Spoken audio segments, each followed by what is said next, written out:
soal kondisi kemenangan atau tidak menangnya saat ini.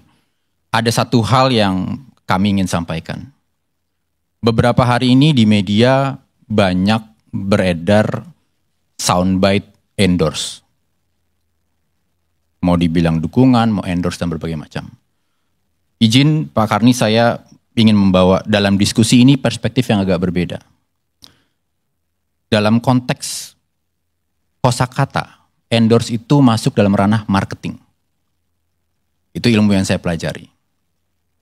Nah, urusan endorse ini kita harus agak hati-hati bahasnya.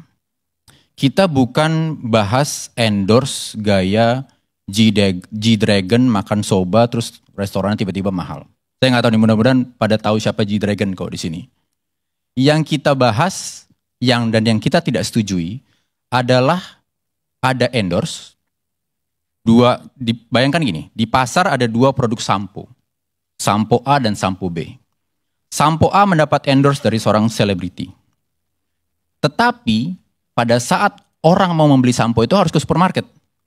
Bayangkan di supermarket itu ada petugas di supermarket itu yang mengatur supaya yang muncul di supermarketnya hanya sampo A. Sampo B-nya entah ditaruh di belakang nggak kelihatan, ditaruh di gudang. Petugas supermarketnya juga mengendorse si sampo A ini supaya itulah yang disukai oleh para calon pembeli. Sampo B-nya ditaruh di gudang, dijelek-jelekan. Dan sales promotion dari sampo B tidak boleh masuk supermarket itu sama sekali. Jadi kalau bicara soal endorse yang tidak kita inginkan, adalah endorse yang seperti itu. Ini yang menurut saya beberapa hari ini kami dari PDI Perjuangan melihat alur pembicaraan. Endorse itu bukan sembarang endorse ngomong. Bukan, itu marketing. Tetapi kalau endorse-nya hanya jadi kamuflase dari bawah, point of sales-nya sendiri sudah diatur. Itu yang PDI Perjuangan tidak setuju. Dibawa dalam konteks pemilu. Saya rasa semua yang di sini sepakat, Vox Populi, Vox Dei. Tidak ada politisi yang mau membantah itu. Tetapi biarkanlah memang Vox Populinya itu tanpa paksaan. Baik paksaan yang frontal maupun secara tidak sadar dikondisikan. Maka tadi saya bawa analog antara sampo A, sampo B. Sampo B-nya ditaruh di gudang, yang ditampilin hanya sampo A. Itulah yang kami lihat ada di beberapa kecenderungannya terjadi. Contohnya makanya umpamanya di Bali. Ini laporan terakhir 8 dari 9 kabupaten kota PDI Perjuangan, calon-calon yang diusung oleh PDI Perjuangan menang. Gubernurnya juga kalau Tuhan mengizinkan kami juga menang di Bali. Di Jakarta kita lihat hasilnya kalau dilihat dari berbagai macam lembaga survei quick count, satu putaran. Ini adalah daerah-daerah yang tidak terjadi endorsement terselubung yang di belakangnya point of sales-nya ada pengaturan kalau menurut kami. Jadi kami di PDI Perjuangan ingin bahwa ketika kita bicara Vox Populi, Vox Dei, biarkan populinya itu bebas memilih. Tanpa pengkondisian. Dan ini juga kenapa?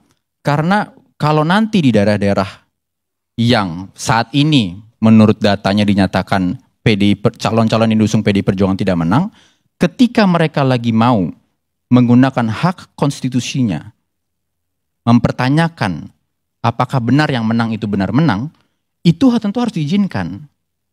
Karena kalau yang menang merasa benar-benar menang dengan jujur, harusnya tidak takut. Karena hak untuk mempertanyakan kemenangan itu ada di undang-undang. Jadi itu sah.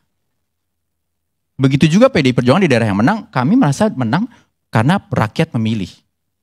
Jadi kami tentu tidak takut. Ya sudah, kalau ada yang mau bertanya silahkan. Kan kita rasa kita masih hidup di Indonesia yang bertanya juga boleh. Saya rasa pembuka dari saya itu, Pak Karni. Kalau saya melihat dengan kejadian hari ini, ya pilkada DKI yang begitu lancar, baik, kata-kata yang ingin saya keluarkan pertama-tama adalah nggak benar kalau selama ini ada yang bilang bahwa pemerintah ikut campur atau karena bansos atau karena kecurangan. Kenapa? Kalau pemerintah atau karena bansos, karena yang lain-lain itu menjadi satu tolok ukur untuk sesuatu calon bisa menang, pasti RK sama Suswono menang. Itu yang pertama. Artinya memang kehendak rakyat, memang rakyat memilih. Rakyat memilih orang yang memang dianggap mampu dan mau, bisa mereka andalkan. Itu harus saya akui, harus kita akui semua. Yang kedua, kalau soal endorse, mohon maaf, kita sama-sama tahu semua pihak juga punya endorsement. Dan saya juga banyak melihat di TikTok, di media sosial gitu ya, semuanya juga mengeluarkan bansos, mengeluarkan seserahan lah gitu ya kepada masyarakat. Yang namanya sembako, dua pihak juga sama mengeluarkan hal yang sama. Dan itu terjadi biasa di seluruh Indonesia menurut saya. Termasuk di dapil saya sendiri. Dapil saya sendiri kebetulan alhamdulillah Herman Deru Ciujang dari Nasdem, PSI dan Demokrat, kita menang 70%. Menang loh. Kalah itu yang namanya endorse-nya Gerindra sama Golkar. Ya kan? Artinya nggak terbukti dong yang namanya kecurangan pakai bansos dan lain sebagainya. Menang kok kita. Dan kita juga nggak sama sama mereka. Apa yang mereka perbuat ya kita perbuat. Jadi kita juga nggak usah jualan-jualan lagi lah yang namanya adu domba, fitnah. Itu udah cukup lah untuk bisa membuat Indonesia ini acak-acakan. Kalau endorse, kita bisa lihat Trump juga mengendorse Elon Musk. Ya, berapa banyak itu yang diendorse oleh Trump untuk bisa menang. Menurut saya itu sah-sah saja, nggak perlu diperdebatkan soal endorse mengendorse. Nah, kebetulan PDIP mengendorse Anies Baswedan. Yang kita tahu memang di Jakarta ini Anies menang. Anies punya banyak pendukung. Nah, persoalannya apa? Kenapa kok bisa sekarang ini 39 apa 4? Ya kita Kim Plus ini kalahnya sampai hari ini ya, sampai detik ini masih 10%-an bedanya. Itu karena strategi.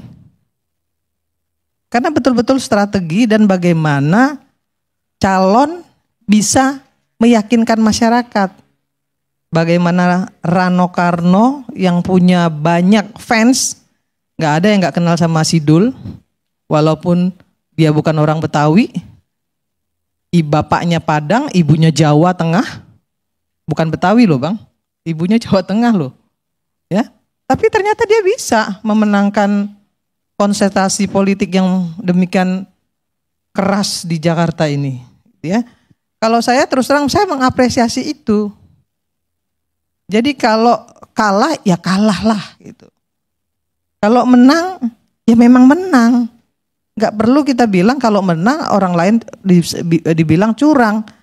Tapi kalau kita yang menang, kita nggak bilang orang lain kita ya nggak bilang yang lain yang curang gitu.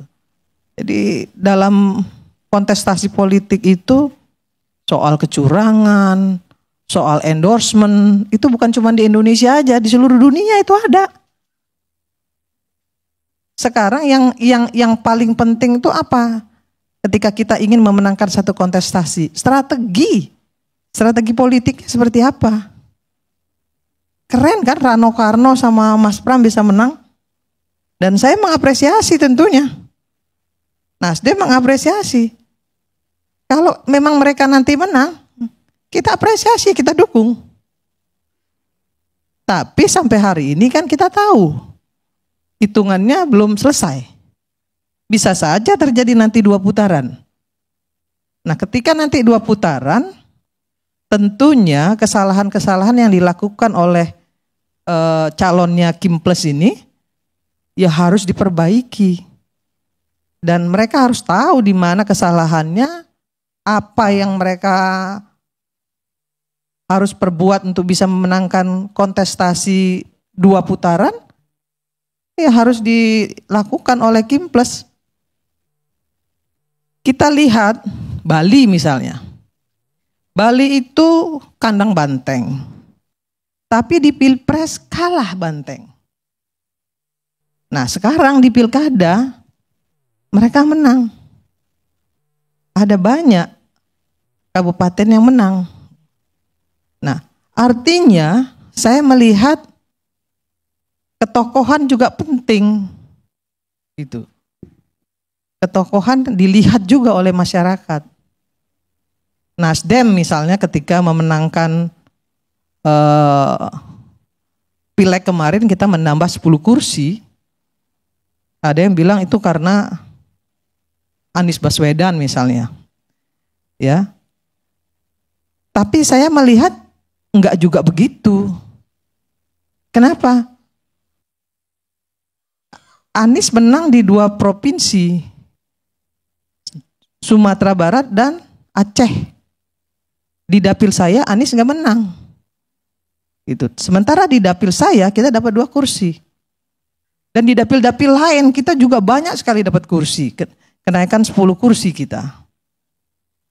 Nah, artinya saya melihat di sini bahwa ketokohan itu memang dibutuhkan. Di Sumatera Barat Anies itu merupakan tokoh yang memang seluruh orang Sumatera Barat hampir 70-60% menginginkan Anies.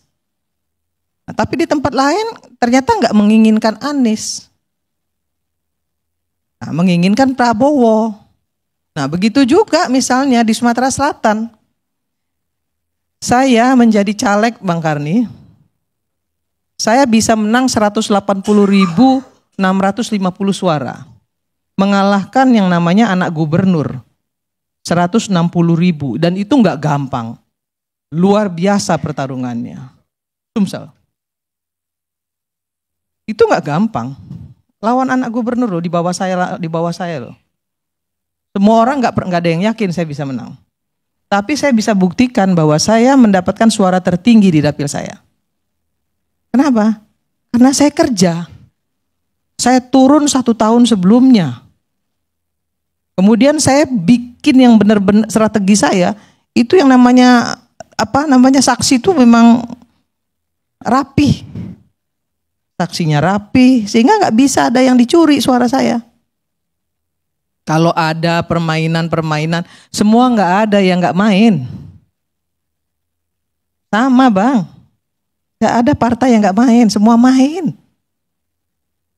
Saya ini saksi hidup masalahnya. Kalau orang nggak pernah nyalon, ya nggak pernah nyalek, memang kalau ngomong tuh enteng gitu ya. Wah begini, asumsi begini. Tapi coba nyalon, biar tahu bagaimana situasi beceknya lapangan itu seperti apa gitu. Nah, kita berharap dengan kontestasi yang ada hari ini di seluruh Indonesia, kalau saya dan kami di Nasdem pribadi, yang paling penting dari semuanya adalah kekalahan atau kemenangan itu jangan sampai merusak persatuan dan kesatuan bangsa. Cukup sudah. Jangan hadap-hadapkan rakyat dengan rakyat dan jangan hadap-hadapkan rakyat dengan pemerintah. Kapan pemerintah mau kerja? Kasih waktu mereka untuk kerja, kemudian kita koreksi. Kan itu yang harus dilakukan. Nah, terkait lagi misalnya Sumatera Utara. Kenapa Bobi misalnya bisa menang? Ada yang mengatakan bahwa karena endorse Jokowi misalnya seperti itu. Kita sama-sama tahu Sumatera Utara itu kandang banteng. Seberapa besar Jokowi juga nggak datang ke sana. Nah, tapi yang saya lihat justru malah sebaliknya. Strategi yang dilakukan oleh masing-masing paslon itu yang membuat dia bisa memenangkan pertarungan. Nah, bagaimana juga catatan perjalanan sebelumnya, incumbent yang selama ini merasa dia sudah bisa memenangkan pertarungan, ternyata kalah. Kenapa?